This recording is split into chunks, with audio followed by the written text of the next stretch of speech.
मैं भी देखना चाहती हूँ कि वो लोग भी तड़प तड़प के मरे जो दोषी है। मेरे बच्चे को इंसाफ मिलना चाहिए, मेरे बेटे को न्याय मिलना चाहिए। मेरे पापा जी भैया को गोली किसी ने मार दिया है, तो हम किसी तरह से आनंद फानंद हुआ सब भाग करके इलाहाबाद आए और परिवार के साथ जो है लेकर के यहाँ पर आए, हम गाँव लेकर आए। हमारे बच्चा उजड़ गया है, बिल्कुल बिल्कुल दिख रहा है कि भाई तो हमको इंसाफ चाहिए। जैसे हम तड़प रहे हैं, हमारा परिवार तड़प रहा है, तो हमारी बच्चियां 10 साल 8 साल के बीमार पड़ी है, इसका क्या होगा? बहू के मेरे क्या होगा?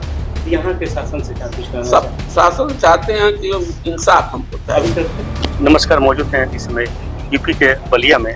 सबको पता है कि आज समय यूपी की पुलिस क्या कर रही है, कितना आजकल घटनाएं हो रही हैं बलिया में। जैसे कभी आपको कुछ दिन पहले देखने को मिला आपका कोतवाली आपके बाढ़, उसके बाद से घटना होती है सिकंदरपुर में।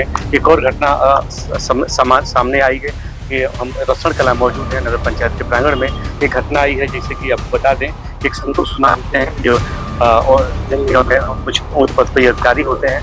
17 तारीख इनके साथ इनके विभाग के लोग मिले होते हैं और इनकी घटना कर देते हैं और इनकी हत्या हो जाती है। पीट की हत्या लोग कर देते हैं। उनके घर परिवार में आई हुई जानने का प्रयास करेंगे, उनके परिवार में घटना कैसे हुई जानेंगे उनसे। परिवार के तो तमाम लोग आज वो उदासीन है, आज वो लोग दुख में है। दुख की घड़ी में कौन कौन सामने आया जानने का हम प्रयास करेंगे।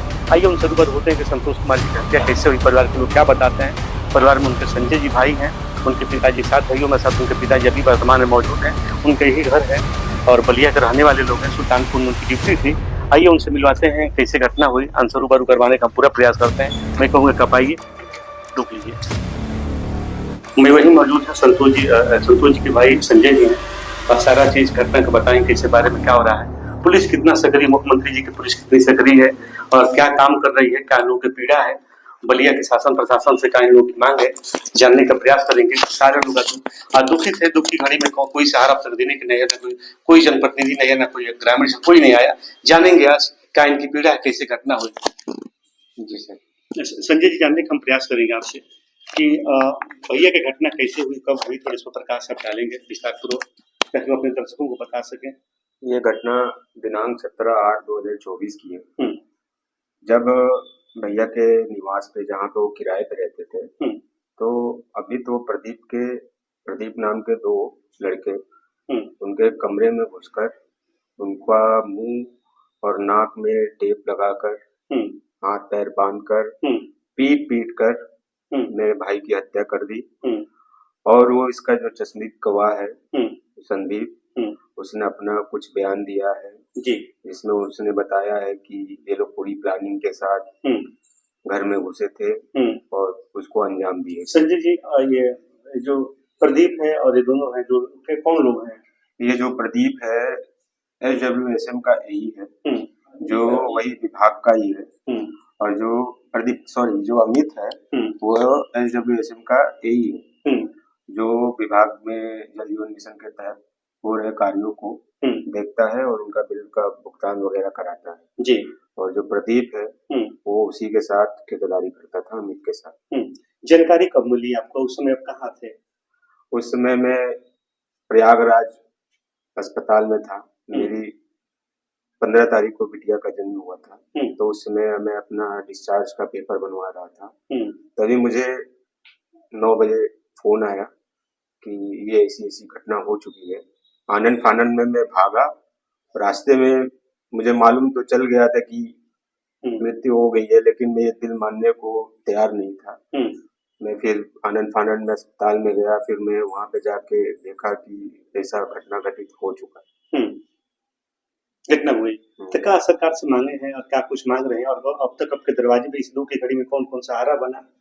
इस दुख की घड़ी में जिला बलिया का जो भी प्रशासनिक अधिकारी है, किसी की तरफ से कोई सहायता नहीं हुई। हमने यहाँ पे DM को भी बुलाया था, वो यहाँ पे नहीं आए। और जो भी विपक्ष और पक्ष के नेता हैं, उनकी भी उपस्थिति हमारे दरवाजे पे नहीं हुई कि वो अपनी संवेदना प्रकट कर सकते इस दुखद घड़ी में।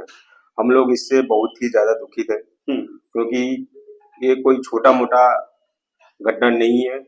जिला बलिया का एक अधिशासी अभियंता, जो कि पूरे परिवार की रीढ़ की हड्डी थी, हम लोगों का छत पूरा समझ लीजिए बिल्कुल।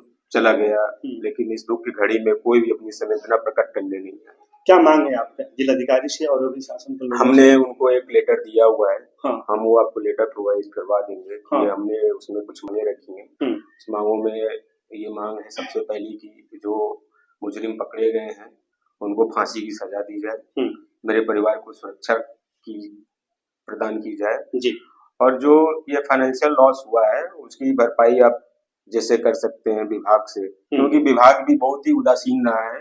विभाग की तरफ से कोई भी उच्च स्तरीय अधिकारी हमारे दरवाजे पे अपनी पीड़ा व्यक्त करने इस दुख की घड़ी में हमारे साथ नहीं है। तो भैया के साथ में कौन-कौन लोग, संतोष जी के साथ में कौन-कौन लोग रहते थे? फिर इसका कोई मौके पर चश्मदीद गवाह? चश्मदीद गवाह भैया के साथ 2 ड्राइवर दीपक यादव और संदीप विश्वकर्मा रहते थे। मौके पे संदीप विश्वकर्मा उस समय भैया के साथ ही था, जिसने सारी गवाही मीडिया में दी बताई। आपको देखा हाल उसने बयान किया हुआ जी। मुख्यमंत्री जी से कुछ कहना है आपका? मुख्यमंत्री जी से मेरी बस यही अपील है कि जैसा कि वो कहते हैं कि जीरो टॉलरेंस नीति के तहत वो राज्य का चला रहे हैं, तो हमसे बस उनसे यही अपील है कि मेरे भाई को इंसाफ दिलाए, दोषियों को फांसी की सजा दिलाए।